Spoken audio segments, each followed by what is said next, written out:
రావాలి కానీ లేని దాని నుంచి వస్తుందా? కాబట్టి కుదరదు. అయితే సత్తులోంచి వచ్చింది అన్నాడు మరొక ఆయన. ఇదండి ఉపనిషత్తులు. ఏమిటిది? సాక్ష్యం. ఉన్నదాని నుంచి వచ్చిందా లేని దాని నుంచి వచ్చిందా అంటే సత్తులోంచి వచ్చింది అని చెప్పింది ఉపనిషత్తులు. మనం నమ్మం, మాకు కనిపించలేదు.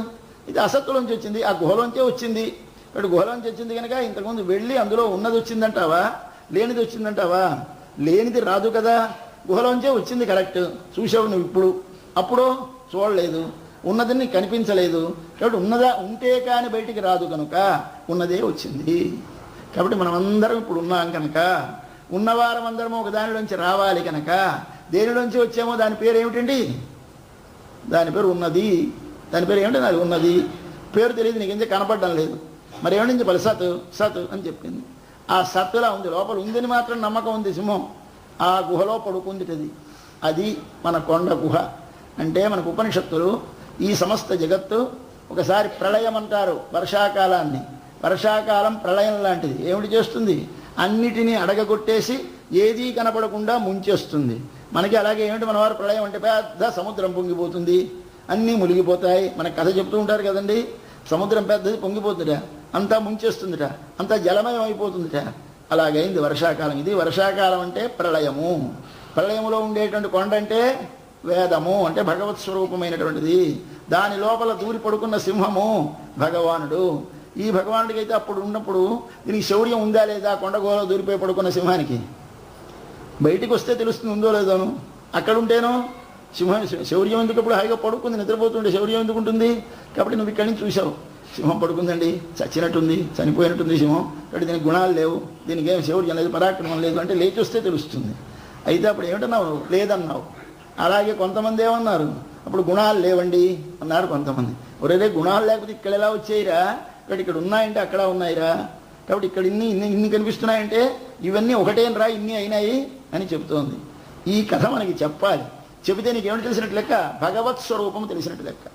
భగవత్ స్వరూపం అనేది ఎక్కడో ఉంటుందని తారాడకు, ఎక్కడో కనపడలేదని దాన్ని లేదనుకోకు. ఉన్నది, అంతటా ఉన్నది, ఎప్పుడూ ఉన్నది. ఎక్కడున్నా తనకున్న జ్ఞానము, ఐశ్వర్యము, బలము, గుణములతోటి కూడే ఉన్నది. ఆయనతో పాటు ఆయన ప్రక్కనే ఆడసింహం కూడా ఉంది. రెండూ కలిసి లోపల దూరిపోయి పడుకున్నప్పుడు రెండున్నట్టు కనపడ, ఒకటే ఉన్నట్టు కనిపిస్తుంది. ఇది తనతో ఉన్నటువంటి జీవ ప్రకృతి తత్వములు రెండు. జీవులు ఉన్నారు అప్పుడు కూడా, ఈ ప్రకృతి ఉన్నది అప్పుడు కూడా. అన్నీ కలిసి ముద్ద అయిపోయింది, కలిసి లోపల పడుకుంది సింహం. కాళ్ళు దగ్గరగా తీసేసుకుంది, మళ్ళీ ఇలా వంచేసింది, జూలు పైన కప్పేసింది. ఇలా దగ్గరగా పడుకుంటే ఆడసింహం ఉందో లేదో తెలియలేదు, దీనికి అవయవాలు ఉన్నాయో లేదో తెలియలేదు, దీనికి పౌరుషం ఉందో లేదో తెలియలేదు, పడుంది. ఇది మనకి ప్రళయంలో ఉండేటువంటి రూపం. దాన్ని ఒక్కసారి చూపించింది స్వామి. అక్కడి నుంచి కదిలి రావాలి అంటే ఎక్కడి నుంచి మనం చూడాలి? కారణమైన బ్రహ్మతత్వము మొదలుకొని జగత్తుగా కనిపించేటువంటి విశ్వం అంతవరకు చూడొక్కసారి. చూస్తే ఏది జగత్తు? కారణమైన తత్వమే. కారణమైన తత్వమే కదిలి వచ్చింది. ఎలా కదిలింది అంటే అరివిత్తు, తెలివి వచ్చింది. తెలివి రావడం అంటే కాలము వచ్చుట. తెలివి ఎక్కడుంది? ఇంతసేపు సింహానికి లోపల ఉందా లేదా? ఉంది. అలాగే తెలివి అంటే మనకి తెల్లవారుజామున తెలివి వస్తుంది. తెల్లవారుజాము లేపుతుందండి మనని. తెల్లవారుజాము లేపింది అంటున్నాము మనం. తెల్లవారుజామున తెలివి వచ్చింది అంటే అర్థం సృష్టి చేసే కాలం ఆసన్నమైనదని భగవంతునికి తెలిస్తే దాని పేరు ఆయనలో కదలిక కదులుతుంది కనుక జ్ఞానము తనంత తానే బయటికి వస్తుంది. దాని పేరు ఎప్పుడైతే భగవంతునిలో ఒక కదలిక కలగడానికి తగిన సన్నివేశం ఏర్పడుతుందో దాని పేరు కాలము. కాలమనగా కదలునది, కదలించున్నది, దాని పేరు కాలము. అటువంటి కాలం ఒకటింతసేపు దీనిలోనే ఉంది లోపల. అది కదిలింది మొట్టమొదట. ఇప్పుడు తెలివి వచ్చింది. తెలివి వచ్చి ఏం చేశాడు ఆయన? నేను బహుశ్యాం ప్రజా ఏతి అన్నట్టు ఒకసారి చూశాట. తెలివి రాగానే చూశాడు. నా సింహం ఏమిటి చేస్తోంది? తెలివి రాగానే తీ విజిత్తు అగ్నిహోత్రంలో చూస్తోంది, నిప్పులు కక్కుతూ చూస్తోంది సింహం. అప్పుడు ఆయన ఏమిటి చేశాడు? సృష్టించాడు. దేనిని మొట్టమొదటి సృష్టించాడు? అగ్నిని మొదట సృష్టించాడు. సృష్టికి మొట్టమొదటి పదార్థం అగ్ని. అగ్నిలోంచి ఏమిటొచ్చింది? జలము. జలములోంచి ఏమొచ్చింది? భూమి. కాబట్టి మూడు పదార్థాలు మొట్టమొదటి భగవంతుల నుంచి వచ్చాయి సృష్టి క్రమంలో. మొట్టమొదటి అగ్ని వచ్చింది, అగ్నిలోంచి జలం వచ్చింది, జలములోంచి భూమి వచ్చింది. ఈ మూడు కలిపి ముద్ద చేశాడు. వాటితో అనేకమైన రూపాలను తయారు చేసి లోకం అంతా పారేశాడు. ఈ మూడు పదార్థాలు తయారు చేసి ఈ మూడింటిలోనూ జీవుల్ని పెట్టి ఆ జీవుల్లో తాను దూరి ఈ ముద్ద ఏకంగా పట్టుకెళ్ళి రా మెటీరియల్ ఇచ్చేశాడు. ఆ నాలుగు ముఖాలు ఆయన పుట్టించి ఇచ్చేస్తే ఆయన పట్టుకొని ఇవన్నీ తయారు చేశాడు. మనందరినీ, దేవతల్ని, మనుష్యుల్ని, తొండల్ని, చెట్లని మన పశువుల్ని పక్షుల్ని అన్నింటినీ సృష్టించిన వాడు ఎవడు? చతుర్ముఖ బ్రహ్మగారు. ఆ చతుర్ముఖ బ్రహ్మగారికి మెటీరియల్ ఎక్కడి నుంచి వచ్చింది? మన వాళ్ళ కొండల గుహలో పడుకున్న సింహం గారు వచ్చి ఇచ్చింది. విదీరి తీ విజిత్ వేరి మయిర్పొంగ. మొదటిది అగ్నిని చెప్పాలి, తీ అన్నారు. తీ అంటే అగ్ని. తర్వాత ఆఖరిది భూమి అని చెప్పాలి. ఏమని చెప్పాలి? భూమికి వాసన ఉంటుంది. ఎక్కడ మీకు వాసన వచ్చినా దానిలో మట్టి పాలు ఉంటే కానీ వాసన రాదు. అంటే నీరు వాసన వస్తోందండి అంటే మట్టి పాలు చేరిందన్నమాట. అలాగే మన శరీరం వాసన వస్తోందండి అంటే మట్టి బాగా పైకి వచ్చేసింది అన్నమాట.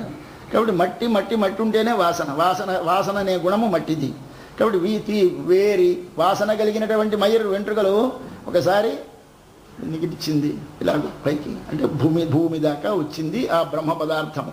మొట్టమొదటి ఉన్న సింహం, కొండగుహలో పడుకున్న సింహం, సకల జగత్తుకి ముందున్న సృష్టి లేకుండా అంతా తనలోనే అణగిపోయి ఉన్న ఒక బ్రహ్మ పదార్థము సింహము. మొదట బయటికి వచ్చినది కాలం అనేది వచ్చింది.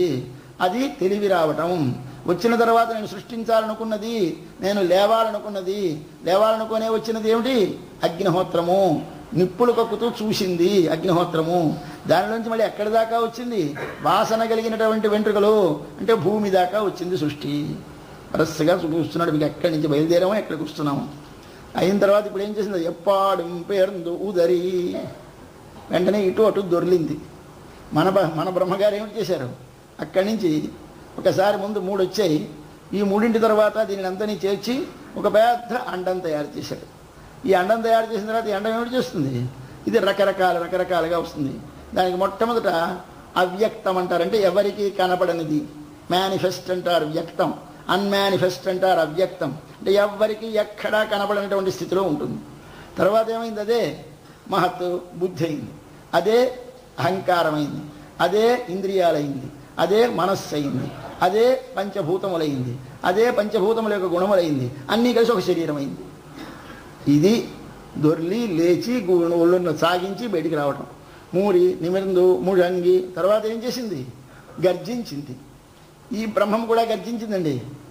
ఎవరా గర్జన? ఏమిటా గర్జన? అంటే బ్రహ్మగారిని సృష్టించి బ్రహ్మగారికి ఎలా చెయ్యాలో ఏమిటి చెయ్యాలో తెలియడానికి ఒక మాన్యువల్ ఇచ్చింది. ఆపరేట్ చేసే మాన్యువల్ ఇస్తారే మనకి. ఏదైనా ఒకటి కొంటే పుస్తకం ఇస్తారు పక్క, అలాంటిది మాన్యువల్ ఇది. ఎలా ఆపరేట్ చేయాలి, ఈ పదార్థం ఇచ్చావు, దీని అంతా ఎలా నేను తయారు చేయాలి అంటే ఇది కూడా ఇలా తయారు చేయి అని చెప్పేటువంటి మాన్యువల్ పేరు వేదం. అదేం చేశాడు ఆయన? ముషంగి గర్జించాడు. ఇది ఎక్కడి నుంచి వచ్చింది? ఎక్కడి నుంచి రాలేదండి, ఆయన చెప్పాడు. ముషంగి అంటే గర్జించి, వేదమును పలికి. అప్పుడు పురప్పట్టు ఇప్పుడు వెలుపలికి వస్తున్నాడు స్వామి. ఎవరు? పరబ్రహ్మము. ఇక్కడో మన కృష్ణ భగవానుడు. ఎవరి కృష్ణ భగవానుడు? సాక్షాత్ బ్రహ్మస్వరూపుడు ఆయన. ఇప్పుడు సాక్షాత్ బ్రహ్మమే ఆయనని ఎరిగిన మన పిల్లలు ఆయన బ్రహ్మం అనరు. నువ్వు ఇలా కదులు, ఇలా ఇలా లే, ఇలా ఒళ్ళు విరు, ఇలా కన్ను ఇప్పు, ఇలా రా అంటే అర్థం ఏంటి? ఓహో, ఏమి రహస్యమైన అర్థం, ఎంత సులభంగా చెప్పేశారు మన తల్లి. ఇది మనకి చెప్తే ఉపనిషత్తులు చెప్తే అర్థమవుతుందే, బోధపడదండి. సింహాన్ని చూడండి ఎంత బాగా అర్థమైపోయిందో. కాబట్టి మూరి నిమిరిందు ముజంగి పురపట్టు పోదరు మాబోలే. వెలిగి వచ్చినట్లుగా రావాలి నువ్వు స్వామి.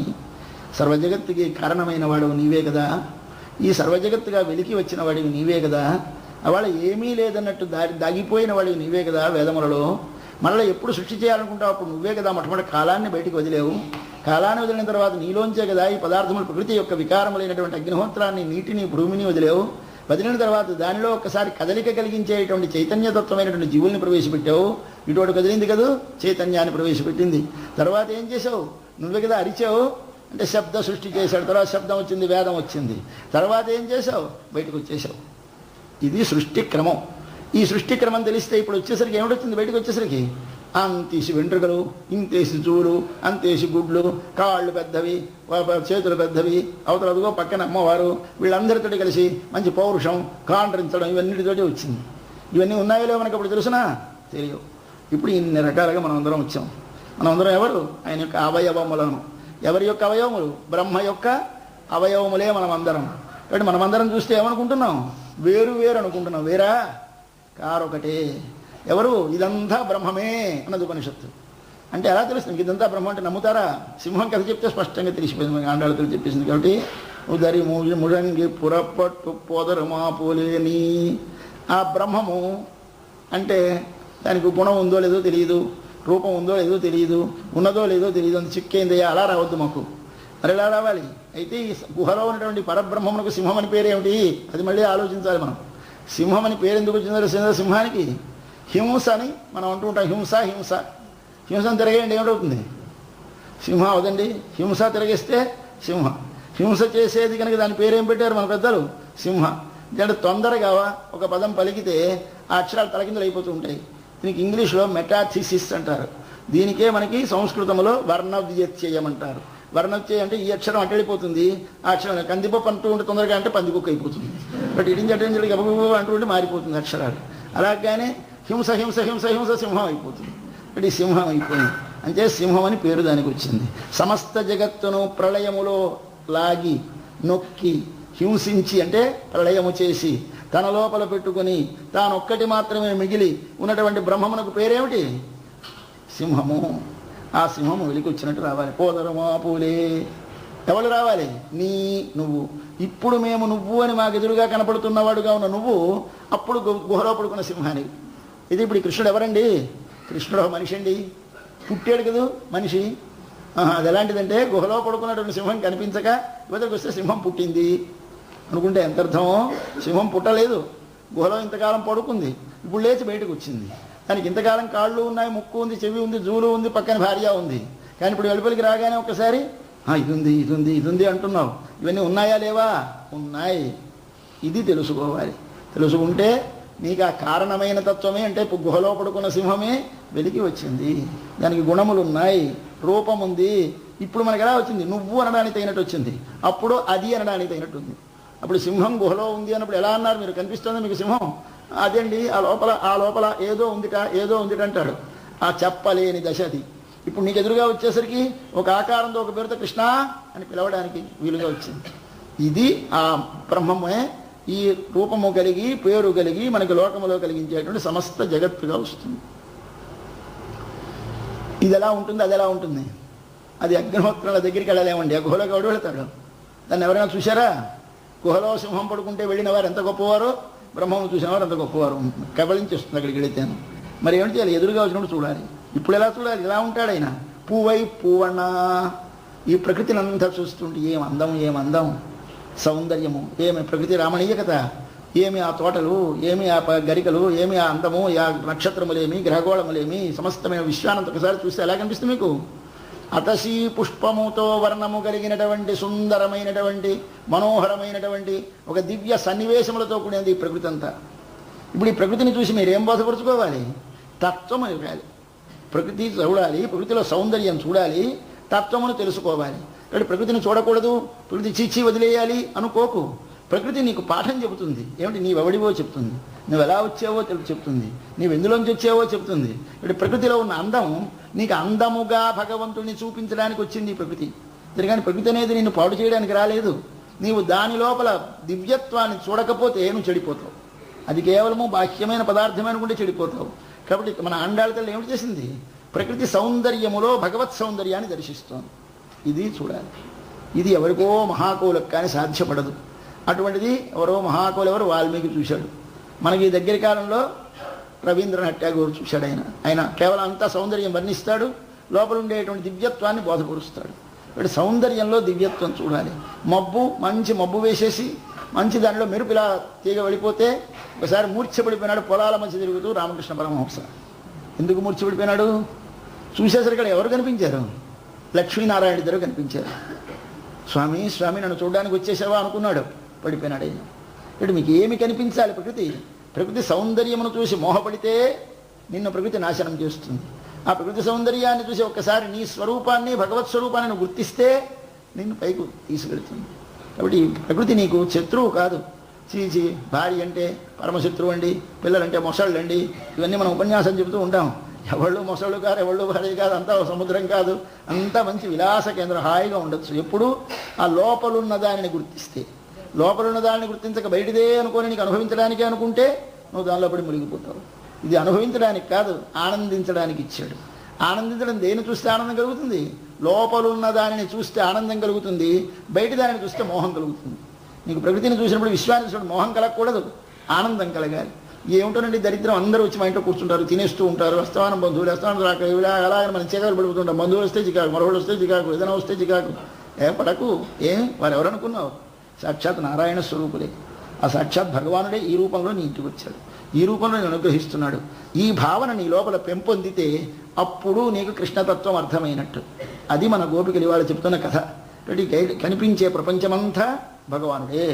ఈ కనిపించే ప్రపంచమంతా సృష్టికి ముందు వాడిలోనే ఉన్నది, గుహలో పడుకుంది. ఆ సింహమే లేచి ఇప్పుడు వచ్చింది. అలాగే మనం ఈ విశ్వమును చూసినప్పుడు అంతా నారాయణాత్మకముగా కనపడాలి. నారాయణుడే లోపల ఉండి తన శరీరముగా దీనినంతని ధరించి నియమించి మనకి ప్రసాదిస్తున్నాడు. ఇప్పుడు ఏమిటి, ఏది చూసినా నీకు ప్రసాదమే కదండి. పట్టుకున్నటువంటి లడ్డూ ప్రసాదమే. అంతే, ఈ లడ్డూలో ఉన్నాడు స్వామి, ఈ మిఠాయిలో ఉన్నాడు స్వామి, ఈ పండులో ఉన్నాడు స్వామి. ఇప్పుడు దేనిని చూసినా నీకు ఏం కలుగుతుంది? ఆనందం కలుగుతుంది. ఎందుకు ఆనందం కలుగుతుంది? లోపల ఉన్నవాడు తెలియడం చేత. లోపల ఉన్నవాడి పేరేమిటి? ఆనందము. బయట ఉన్న దాని పేరేమిటి? మోహము, దుఃఖము. బయట ఉన్న దాని పేరు. ఈ మోహము దుఃఖము చూడకు, దీని లోనున్నటువంటి ఆనందమును చూడు. ఇది చూడటానికి ఏం చేయాలి? ఆయన వచ్చి ఇక్కడ కనపడాలి. గదిలో పడుకున్న కృష్ణుడు లేచి వచ్చి ఇక్కడ కూర్చోవాలి ఆస్థానంలో. ఆస్థానం ఏది? మన ఈ విశ్వము. ఒకసారి దీన్ని అక్కడి నుంచి వచ్చి మన శరీరంలో చూద్దాం. ఇప్పుడు కేవలంగా అక్కడి కథ అయింది, రేపల్లె కథ. రేపల్లె కథ కాదండి, రోజు మన లోపల ఉన్నాడు స్వామి. రాత్రి పడుకున్నాడు. ఏమిటైపోయినామా? అప్పుడు మనం ఉన్నామా లేవా? ఏమిటోనండి తెలియదండి. మనం చచ్చిపోయినట్టు అయిపోతుంది. రాత్రి నిద్రపోతే గట్టి నిద్ర పట్టేస్తే మళ్ళీ మనం లేచేదాకా మనం బతుకున్నామో వద్దో మనకి తెలియదు. పక్క వాళ్ళు చూస్తే వాళ్ళకి మనం పడుకున్నాం కనుక బతుకున్నాం అనుకోవాలి, ఊపిరి తీస్తున్నాం కనుక బతుకున్నాం అనుకోవాలి. కానీ మన మట్టికి మనకు లేనట్టు అయిపోతాం. అయితే ఉన్నాడా లేడండి అన్నాడు. ఎవరినైనా అడగండి. ఉన్నాడండి. నీకు తెలిసిందిరా రాత్రి ఉన్నానని? తెలియదండి. అయితే ఉన్నావా లేవా? నాకు లేను, వాళ్ళకు ఉన్నాను. అంతే కదండి మనందరి పరిస్థితి రాత్రి. ఇదే ఈ భగవత్తత్వం యొక్క రహస్యం. మనం ఎవరు చూస్తారో పైనుంచి వారికి ఉన్నట్టు కనిపిస్తాడు. ఎవరైతే పైన చూడరో వారికి లేనట్టు అయిపోతాడు. అట్లాగా మన లోపల నిద్రపోతాం, రాత్రి సుషుప్తి అంటాం. ఆ సుషుప్తిలో ఏమైపోతాం? మన జీవుడు అనేటువంటి లోపల నేననేది పరమాత్మతో చేరిపోతుంది. చేరిపోయి ఎలా పడుకుంటాయి రెండు? ఇది అడసింహం, మగసింహం లోపల ఇవి కాగలించుకో పడుకుంటాయిట అని ఉపనిషత్తు చెప్పింది. నేను చెప్పి హాస్య మాటలు కావు. ప్రాజ్ఞేనాత్మన సంపరిష్వక్త. ప్రాజ్ఞుడంటే లోపల ఉన్న పరమాత్మ. ఇక్కడ సంపరిష్వక్త, రెండు చేతులు పెనవేసుకుని కౌగలించుకొని పడుకుంటుంది. ఈ లోపలికి వెళ్ళిపోయామన ఎవరు? ఈ ఆత్మ. అప్పుడు ఏమిటి తెలుస్తుంది? బాహ్యం కించన వేదనాంతరం. వాడికి బయటివి తెలియవుట, లోపలిది తెలియదుట. ఇది ప్రళయం అంటే. ఎప్పుడు మన శరీరంలో ఇది ఎప్పుడు జరుగుతోంది? రోజు జరుగుతుందండి. రోజు రాత్రి ప్రళయం, పొద్దున సృష్టి. కాబట్టి ప్రళయం ఎన్నిసార్లు వస్తుందండి? బతికున్నన్నాడు రోజు పగలు రాత్రి వస్తూనే ఉంటుంది. కాబట్టి ప్రళయములు 3 రకాలు. ఒకటి నిత్య ప్రళయము, 2 నైమిత్తిక ప్రళయము, 3 ప్రాకృతిక ప్రళయము అని 3 ప్రళయాలు. సృష్టిలో అలాగే 3: నిత్య సృష్టి, నైమిత్తిక సృష్టి, ప్రాకృతిక సృష్టి అని 3 సృష్టిలు. ఏమిటి కదా? మొత్తం అంతా అవగాహన చేసుకోవాలి. ఈ అస్తవ్యస్తంగా చిన్న ముక్క తెలుసుకొని ఇది నాన్సెన్స్ అది నాన్సెన్స్ అనకు. మొత్తం విశ్వమంతా అవగాహన చేసుకుంటే నీకు ఏముందో తెలుస్తుంది. ఇప్పుడు నిత్య ప్రళయం అంటే ఏది? రోజు రాత్రి లోపలికి వెళ్ళిపోయి ఆత్మ పరమాత్మతో చేరిపోవుట. నిత్య సృష్టి అంటే ఏమిటి? పొద్దున్న మళ్ళీ నువ్వు ఆయనలోంచి బయటకు వచ్చి నేను నాది అనడము. ఇది సృష్టి, అది లయము. ఇవి 2 జరుగుతున్నాయి రోజు. నైమిత్తిక సృష్టి అంటే ఏమి? మనకి ప్రళయాల్లో 2 రకాల ప్రళయాలు ఉన్నాయి. అవాంతర కల్పమని, మహాకల్పమని 2 ఉంటాయి. బ్రహ్మగారికి ఒక పగలు ఒక రాత్రి. ఒక పగలంటే మనకు లెక్క తెలియదు. 28 వేల కోట్లు ఆయన సంవత్సరాలు ఒక పగలు. అలాగే అంత రాత్రి. ఈ రాత్రి అంతా ఒక మాట అంతా లోపలికి వెళ్ళిపోతుంది. అప్పుడు దాన్ని ఏమిటంటారు? అవాంతర ప్రళయం. మళ్ళీ రేపు పొద్దున లేచిపోతాడు ఈయన. లేచిపోతే మళ్ళీ మనం అందరం మళ్ళీ వచ్చేస్తాం. రాత్రి ఆయన పడుకున్నది మన మానంలో చాలా ఎక్కువ కాలం కనుక ప్రళయంలో ఉంటుంది. కానీ అసలు ప్రళయం కాదు, ఇంకా అసలు ప్రళయం ఇంకా మరొకటి ఉంది. అప్పుడేమిటవుతాయి? ఇవన్నీ వెనక్కి వెళ్ళిపోయి మరేమీ లేకుండా ఒక్కడో కొండ గుహలో పడుకుంటాడు. ఆ కొండ గుహలో పడుకునేది మహాప్రళయం. బయటికి వచ్చి పడుకునేటువంటిది అవాంతర ప్రళయం. ఇది ఆ కొండ గుహలో ఉన్నవారు చేయరు. ಇಲ್ಲಿ బయట బ్రహ్మగారు చేస్తారు. ఈ బయట 4 ముఖములు గల బ్రహ్మగారు చేసేటువంటి ప్రళయం అంటే ఆయన పడుకోవడం అవాంతర ప్రళయం. ఏకంగా అన్ని వెనక్కి లాగేసి లోపలికి వెళ్ళిపోయి పడుకోవడం మహాప్రళయం. రోజు లేస్తూ పడుకుంటూ మనం చేసేది నిత్య ప్రళయం. కాబట్టి మనకి 3 ప్రళయాలు 3 సృష్టిలు జరుగుతున్నాయి. ఈ 3 ప్రళయాల్లో నీకు ఏం జరుగుతుందో కదా, ఈ మహాప్రళయంలో అదే జరుగుతుంది. దాన్నే మనకు చూపిస్తున్నాడు స్వామి. ఇప్పుడు ఈ విశ్వమంతా ఏమయ్యా? నారాయణుడే. ఇప్పుడు నీకు ఏది చూసినా ఏమిటి కనిపిస్తుంది? నారాయణుడే. ఎలా తెలిసింది నీకు? ఇది ఈ కథంతా తెలిస్తే అదే తెలుస్తుంది. కాబట్టి దీనికి ఏమిటి నీకు తెలియాలి? భగవత్ స్వరూపం తెలియాలి. ఇప్పుడు తెలిస్తే అందరినీ ప్రేమించు. ఎలా ప్రేమిస్తావు? అందరినీ ప్రేమించు. వాడు మనవాడు కాడాయి. వీడికి మనకి మన దాకా కోట్లు దావాలాయి. వీడిని మనం ప్రేమించగలమా? ఎలా ప్రేమిస్తామండి? అంటే ఏది తెలిస్తే ప్రేమిస్తావో